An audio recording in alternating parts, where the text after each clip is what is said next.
Dear student, today we are going to discuss the topic Dirichlet integral. Unit 2 का part है ये। Unit 2 का बहुत ही इम्पोर्टेंट टॉपिक है। इसका क्वेश्चन एग्जाम में ज़रूर आता है। इम्पोर्टेंट टॉपिक है। देखिए क्या है डिरिचलेट इंटीग्रल। डबल और ट्रिपल इंटीग्रेशन को सॉल्व करने के लिए हम यूज़ करते हैं इसको। तो क्या है डिरिचलेट इंटीग्रल, देखिए टॉपिक का नेम है Dirichlet integral.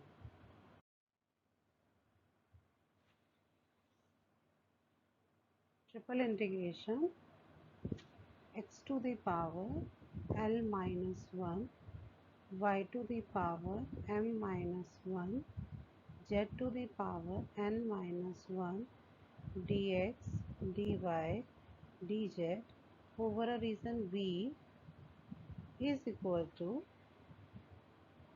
gamma L gamma m gamma n upon L plus m plus n plus 1 gamma. ये जो सिंबल हम यूज़ कर रहे हैं this is a gamma L gamma M gamma N L plus M plus N plus 1 gamma.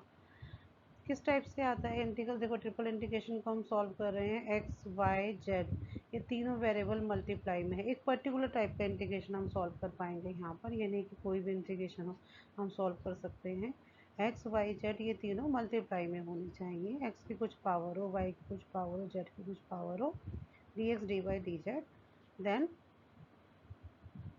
the value is gamma L gamma n upon gamma L plus m plus n plus 1 and the condition of this integral is, condition यहाँ पे जो होनी चाहिए, एक तो condition आपने ये देखी कि इस टाइप का इंटीग्रल होना चाहिए, X Y Z product form में होना चाहिए। दूसरा v के ऊपर कंडीशन है, जो उसका v रीज़न है वो रीज़न क्या होना चाहिए, where v is a region, where v जो कैपिटल V हमने यूज़ किया है, v इज़ द रीज़न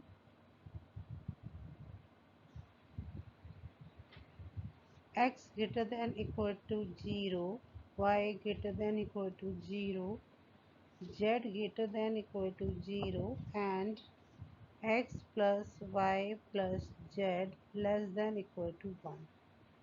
ये हमारे पास कंडीशन होनी चाहिए। जिन तीन वेरिएबल्स की बात कर रहे हैं, जिन तीन वेरिएबल्स में हम यहाँ पे different integral triple integration solve कर रहे हैं, वो तीनों ग्रेटर देन इक्वल टू 0 होने चाहिए और उनका लीनियर सम मतलब power 1, linear sum less than equal to 1 होना चाहिए।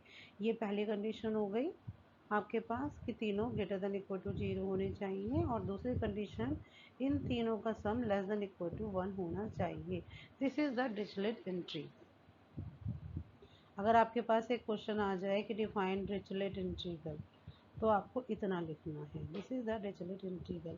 2 नंबर में इतना भी आ सकता है डिफाइन करने के लिए कि डिफाइन द डिरिचलेट इंटीग्रल। तो आप लिखोगे triple integration X to the power L minus 1 Y to the power M minus 1 Z to the power N minus 1 D x D Y D Z is equal to, this is L gamma m gamma n upon L plus m plus n plus 1 gamma, and the condition is तीनों variable greater than equal to 0 होंगे और तीनों का sum less than equal to 1 होगा। पहले condition complete कराएंगे, then हम इसको डिरिचलेट इंटीग्रल को लगाएंगे। ठीक है, अब हम इस पे क्वेश्चन देखते हैं कि देखो क्वेश्चन किस टाइप से हम इसको सॉल्व करेंगे। क्वेश्चन देखते हैं। सपोज यहाँ पे एक क्वेश्चन है, इम्पॉर्टेंट है ये क्वेश्चन, फाइनल एग्जाम में कई बार आया हुआ है। ठीक है, देखिए क्या है, एग्जाम्पल लिख लीजिए। Apply Dirichlet condition, example note कर लीजिए। Apply Dirichlet integral to find the volume, to find the volume and मास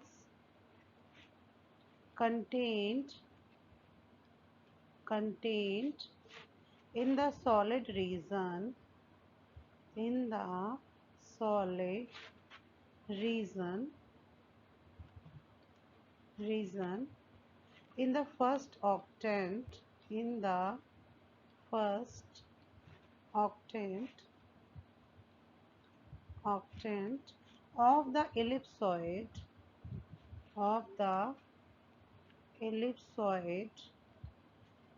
की इक्वेशन मुझे गिवन है x square upon a square plus y square upon b square plus z square upon c square is equal to 1 and density भी मुझे given है density at any point क्या given है density is density को suppose हमने rho से define कर दिया rho of x Y z ये रो सिंबल हो गया डेंसिटी के लिए it is k of x Y Z density की वैल्यू गिवन है के ऑफ एक्स वाई जेड ये क्वेश्चन है आपके पास देखो क्वेश्चन क्या कहा जा रहा है डिजिटल इंटीग्रल अप्लाई कीजिए वॉल्यूम और मास निकालिए क्वेश्चन में देखो 2 पॉइंट पूछे गए हैं one is volume other is mass question proper पढ़ना है जो पूछा जाएगा उसके हम बात करेंगे आप यहाँ देखिए पूछा गया है आपसे वॉल्यूम और सेकंड आपसे पूछा गया है मास अगर एक पूछा जाएगा तो हम उसके लिए वर्क करेंगे ठीक है तो 2 बात पूछी गई है फर्स्ट ऑक्टेंट में पूछा गया है अच्छा एक बात और ध्यान करेंगे हम डिरिचलेट इंटीग्रल में क्या था जो तीनों वेरिएबल थे एक्स वाई जेड वो तीनों ग्रेटर देन इक्वल टू 0 हैं मतलब पॉजिटिव ऑक्टेंट पे हैं आप है ना फर्स्ट ऑक्टेंट पे हैं तो जब डिरिचलेट इंटीग्रल से जो हम सॉल्व करके निकालते हैं तो वो आंसर फर्स्ट ऑक्टेंट के लिए ही आता है तो यहाँ पे हमें कुछ नहीं करना फर्स्ट ऑक्टेंट का डायरेक्ट आंसर आएगा अगर आपसे बोला जाता फाइंड द वॉल्यूम या mass for the complete ellipsoid तो आप उसको 8 से मल्टीप्लाई करो कंप्लीट के लिए बोला जाए फर्स्ट ऑक्टेंट की बात नहीं है डिरिचलेट से जो निकल के आता है क्योंकि डिरिचलेट की कंडीशन है एक्स वाई जेड तीनों वेरिएबल ग्रेटर देन 0 होते हैं तो वो फर्स्ट ऑक्टेंट के लिए निकलता है कंप्लीट के लिए हम 8 से मल्टीप्लाई करके चलें ठीक है तो अब देखो ये क्वेश्चन है आपके पास आपको इसे डिरिचलेट से सॉल्व करना है पहले आपको वॉल्यूम निकालना है देखो कैसे सॉल्व करोगे सॉल्व करने के इस पे चलते हैं इसकी कैलकुलेशन चेक करते हैं हम हमें क्या निकालना है वॉल्यूम का फॉर्मूला लिखती हूँ मैं वॉल्यूम का फॉर्मूला होता है triple integration d x D Y D z ये आपने फर्स्ट सेमेस्टर में पढ़ा है बच्चों ने कहाँ पर जो मल्टीपल इंटीग्रल चैप्टर था ना वहाँ पे वॉल्यूम का फॉर्मूला आपने पढ़ा है ट्रिपल इंटीग्रेशन में triple integration d x D Y D z ये वॉल्यूम का फॉर्मूला होता है ठीक है अब मुझे यहाँ पे डिस्क्रिट लगानी है डिस्क्रिट कैसे लगेगी यहाँ पर किस टाइप से मैं डिरिचलेट को सॉल्व कर पाऊँगी है ना मेरे पास यहाँ पे जो इलिप्सॉइड की इक्वेशन थी ये थी x square upon a square plus y square upon b square plus z square upon c square is equal to 1 first of all we have to complete the condition of the Dirichlet integral then we apply it है ना तो अब क्या करेंगे मुझे यहाँ पे होना चाहिए था इन तीनों का लीनियर सम वो था ना मेरे पास condition x plus y plus z less than equal to 1 है ना वो तो नहीं है यहाँ तो एक्स स्क्वायर है वाई स्क्वायर है जेड स्क्वायर है तो क्या करूँ मैं ये कर सकती हूँ कि इस पूरे को मैं उठा के ये वाली जो पूरी टर्म है इसको पूरा का पूरा मैं कुछ लेट कर लूँ इसको पूरे को कुछ अलग लेट कर लूँ इसको कुछ लेट कर लूँ इसको कुछ लेट कर लूँ सपोज़ मैंने इसको यू लेट कर लिया इसे वी लेट कर लिया इसको डब्लू लेट कर लिया है ना क्या लेट कर लिया मैंने क्या बोला जैसे कि मैंने बोला कि अगर मैंने इसको बोला कि x square upon a square को मैंने यू लेट किया है ना y square upon b square को मैंने वी लेट किया and z square upon c square को मैंने डब्लू लेट कर दिया तो क्या होगा तो मेरे पास आ जाएगा u प्लस वी प्लस डब्ल्यू इज इक्वल टू 1 ये आएगा देखो u प्लस वी प्लस डब्ल्यू इज इक्वल टू 1 ये आ जाएगा तो ये कंडीशन बन जाएगी पहली वाली है ना पहली कंडीशन बन जाएगी दूसरी कंडीशन कैसे बनेगी यहाँ पे देखो ये x है ना एक्स स्क्वायर है एक्स स्क्वायर तो हमेशा पॉजिटिव होगा तो x square upon a square is equal to u तो ये तो टर्म पॉजिटिव ही आएगी है ना तो ये वाली कंडीशन भी आपकी u greater than equal to 0 v greater than equal to 0 w greater than equal to 0 ये भी सेटिस्फाई हो गई तो तीनों वेरिएबल पॉजिटिव होने चाहिए तीनों का सम 1 होना चाहिए या लेस देन 1 होना चाहिए तो ये 0 और 1 के बीच में इनका सम आपका लाई करेगा 0 से ज़्यादा है और 1 तक आ रहा है। अब हम क्या करेंगे, यहाँ से हम वैल्यू निकाल लेंगे, मुझे वैल्यू इंटीग्रल में डालनी होगी। What is the value of d x, what is the value of d y, ऐसा निकालना पड़ेगा ना। तो यहाँ से जब आप देखो कैलकुलेशन करोगे तो एक्स स्क्वायर कितना आ जाएगा, एक्स स्क्वायर मेरे पास आ जाएगा ए स्क्वायर इंटू यू, और एक्स कितना आ जाएगा, एक्स आ जाएगा ए इंटू यू की पावर 1/2। ठीक है, देखो ये कैलकुलेशन, एक्स आ जाएगा ए, अंडर रूट लोगे ना, यू की पावर 1/2, और डी एक्स कितना आ जाएगा, डी एक्स आ जाएगा a/2 यू की पावर -1/2 डी यू। ये आपके पास डी एक्स की वैल्यू आ जाएगी। D x is equal to a, इसका डिफ्रेंशिएशन करोगे 1/2 यू की पावर 1/2 -1, इट इज़ -1/2 डी। ठीक है, तो ये डी एक्स आ गया।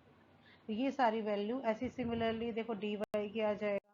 यहाँ पे आपके पास है y square upon b square is equal to v, तो y square is equal to b square v, y is equal to b v की पावर 1/2, तो d y is equal to b/2 v to the power -1/2 d. ठीक है, similarly मेरे पास क्या है, z square upon c square is equal to डब्ल्यू, तो z square is equal to c square डब्ल्यू, Z is equal to c डब्ल्यू to the power 1/2, d Z is equal to c/2 डब्ल्यू टू द पावर -1/2 डी डब्ल्यू। ठीक है, ये सब आ गया। अब देखो क्या था, volume is equal to triple integration d x D y and d z, है ना। तो यहाँ क्या मिल गया, देखो ट्रिपल इंटीग्रेशन, डी एक्स की जगह पे क्या आ जाएगा, क्या आई थी value, a/2 u to the power -1/2 d u, ये आ गया डी एक्स की जगह पे। डी वाई की जगह पे आ गया b/2 v to the power -1/2 d v, d z की जगह पे आ गया c/2 डब्ल्यू टू द पावर -1/2 डी डब्ल्यू, ये आ गया, है ना। डी एक्स की जगह पे ये, डी वाई की जगह पे ये, डी डब्ल्यू और डी जेड की जगह पर ये टर्म हमने जो अभी निकाली है हमने सब पुट कर दी। अब देखो ए बी सी अपॉन 2 दूनी 4 दूनी 8, ये हमारा बाहर आ जाएगा, है ना, देखो आ जाएगा ना, और यू की पावर ये बच जाएगा, देखो क्या आ जाएगा, ये आ जाएगा triple integration a b c upon 8, ये बाहर आ गया। यहाँ क्या बच गया, यू की पावर -1/2, वी की पावर -1/2, डब्ल्यू की power -1/2 d u d v d डब्ल्यू। ठीक है, अब देखो डिरिचलेट इंटीग्रल में क्या था, x to the power l-1, मुझे l निकालना है, तो मुझे इसे -1 टाइप में बदलना पड़ेगा, है ना, ये काम मुझे करना पड़ेगा कि -1 में मुझे इसे बनाना पड़ेगा। तो देखो मैं इसे क्या लिख सकती हूँ, यू टू द पावर 1/2 -1, ये बन जाएगा -1/2, इसी टाइप से लिखना पड़ेगा मुझे, क्योंकि मुझे -1 की फॉर्म में चाहिए। तो v टू द पावर 1/2 -1 डब्ल्यू to the power 1/2 -1 d u d v d डब्ल्यू, ट्रिपल इंटीग्रेशन, और यहाँ है ए बी सी अपॉन 8, है ना। अब इसको सॉल्व कर लो, फॉर्मूला लगाओ, क्या था, u x to the power l-1, है ना। देखो यहाँ छोटा सा फॉर्मूला मैं लिख देती हूँ, l-1 n-1 z to the power n-1 d x D Y D z, यही था ना formula, gamma L gamma M gamma n upon l plus M plus 1 gamma, ये था मेरा फॉर्मूला। ठीक है, तो यहाँ लगाओ ये formula, a b c upon c 2 बार 1 क्या, 1 minute, a b c upon 8, है ना। अब देखो क्या आ गया, एल कितना है 1/2, gamma 1/2 gamma 1/2 gamma 1/2 upon 1/2 plus 1/2 plus 1/2 plus 1 gamma. We know that gamma 1/2 is equal to √5, पता है सबको, बिल्कुल पता है ना। तो ये हो गया √5, ये हो गया π√5, ऊपर आ गया π√5, ये आ गया ABC/8 पाई√पाई अपॉन, यहाँ देखो यहाँ क्या बना, क्या बना बोलो, 3/2 + 1 5/2 गामा 5/2 है ना। इसको सॉल्व कर लीजिए, ABC/8 पाई√पाई गामा 5/2 की वैल्यू 3/2 1/2 √पाई, √पाई से √पाई कैंसिल, ये 4 ऊपर गया, 4 से 2 टाइम्स 8 कैंसिल, तो आंसर आ गया मेरा ABC/6 है ना। एक पाई भी बचा था, याद करो, पाई√पाई था ना, एक ही तो पाई कटा था, √पाई वाला कटा था, एक पाई बच गया था, तो पाई ABC/6, दिस इज आंसर। ये पहला आ गया आपका आंसर वॉल्यूम कैलकुलेटर। तो अगर आपसे सिर्फ वॉल्यूम पूछा जाए तो क्वेश्चन खत्म हो चुका है। आगे हम काम करेंगे, हमसे मास भी पूछा गया था। मास क्या होता है, volume into density, volume into density है ना, मास का ये फॉर्मूला होता है। तो ये क्या हो गया, ट्रिपल इंटीग्रेशन, डेंसिटी कितना है, रो dx dy dz, ठीक है। तो ये हो गया ट्रिपल इंटीग्रेशन, डेंसिटी की वैल्यू आपको गिवन है k x/z dx dy dz। एक सेकंड क्वेश्चन में जाके देख लो फटाफट से जल्दी से, पेपर पेन शायद सब लोग लेके बैठे होंगे, कॉपी के बिना मैथ्स पढ़ाई नहीं होती, प्रैक्टिस के बिना। फॉर्मूला चेक कीजिए, क्वेश्चन में है आपके पास डेंसिटी की वैल्यू k x/y z। अब देखो, अब मेरे को क्या करना होगा, वही सब्स्टिट्यूशन जो मैंने यूज़ किए थे है ना, सब्स्टिट्यूशन डालने होंगे, x कितना था, dx कितना था, dy कितना था, ये सारी, क्योंकि मेरी कंडीशन x y z में नहीं लगी थी डिरिचलेट की, u/v/w के लिए सेटिस्फाई हुआ था, तो मुझे ये सारा इंटीग्रल u/v/w में कन्वर्ट करना होगा है ना। तो क्या आई थी वैल्यू, देखो k तो कांस्टेंट है, बाहर आ गया, x कितना था, a⁴1/2, ये x था है ना। कैसे आया था, ये देखो, x² को u लिखा था ना, तो x कितना आ जाएगा, a⁴1/2, ऐसे y कितना आ जाएगा, b⁴1/2 है ना, और ये कितना आ जाएगा, z c⁴1/2, dx कितना था, a/2 u⁻⁻1/2 du, ठीक है, ये dx की वैल्यू। अब डालो dy की वैल्यू, dy की वैल्यू कितनी आएगी, du की वैल्यू आपने पुट कर दी, dv की वैल्यू रखिए, dv की value b/2 v⁻⁻1/2 dv and dw की वैल्यू रखिए c/2 w⁻⁻1/2 dw, ये तीनों की वैल्यू आ गई। अब इसको सॉल्व कीजिए, के बाहर था ट्रिपल इंटीग्रेशन में है ना। अब देखो, triple integration a b c एक यहाँ पर आ रहा है, और ए बी सी एक हमारे पास जो हमने एक्स वाई जेड की वैल्यू रखी है वहाँ पर आ रहा है ना। तो यहाँ पर ये वैल्यू आ गई a² b² c² अपॉन 8 आ गया, 2 ये 2 पीछे था, 2 ये अपॉन 8 आ गया, a² b² c² अपॉन 8 है ना, इतना सॉल्व हो गया। अब उसके बाद देखो क्या कंडीशन आ गई यहाँ पर, यहाँ पे वो जो आपने वैक्स की वैल्यू रखी थी उसमें था u⁻1/2, और उसमें जब रखा है dx की वैल्यू रखी है तो उसमें है u⁻−1/2, तो यहाँ पे ये आ जाएगा u⁻0 v⁻0 w⁻0 du dv dw है ना, 1/2 और -1/2 ऐड होके u⁻0 पे कन्वर्ट हो गया, u⁻0 v⁻0, तो ये कांस्टेंट आपने बाहर ले लिया, a² b² c² अपॉन 8 है ना। ट्रिपल इंटीग्रेशन u⁻0 को लिख दिया 1 - 1 1 - 1 1 - 1 du dv dw, जीरो को हमने 1 - 1 ही क्यों लिखा, 2 - 2 भी लिख सकते थे, इसलिए क्योंकि जो हमारे पास फॉर्मूला होता है उसमें x की पावर l - 1 होता है, तो l की वैल्यू तभी निकलेगी जब हम -1 पे कन्वर्ट करेंगे है ना, इसलिए हमने l-1 को बनाने के लिए 1 - 1 लिखा। तो अब l की वैल्यू क्या आ गई,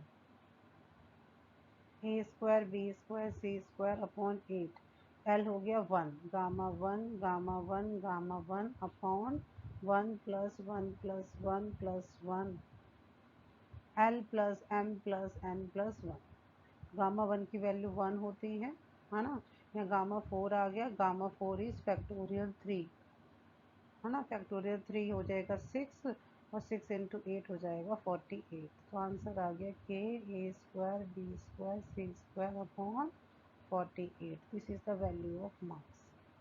ठीक है, तो वॉल्यूम निकाला था आपने, मास निकाल लिया। जो पूछा जाएगा उतना क्वेश्चन में करोगे आप, ये आपके पास आंसर हो गया। और अगर आपसे यहाँ पे कंप्लीट की बात आएगी कि कंप्लीट मास निकालो इलिप्सॉइड का, उस सेंस में आप इसको 8 से मल्टीप्लाई कर दोगे, क्योंकि ये पॉजिटिव फर्स्ट ऑक्टेंट के लिए आया है, तो आपके पास 8 से मल्टीप्लाई हो जाएगी, अदरवाइज इतना ही रहेगा। ठीक है, ये बात ध्यान रखेंगे। ठीक है बेटा, ये टॉपिक तैयार कीजिए, डिरिचलेट इंटीग्रल इंपॉर्टेंट है, इसके और क्वेश्चन प्रैक्टिस कीजिए। Okay, thank you.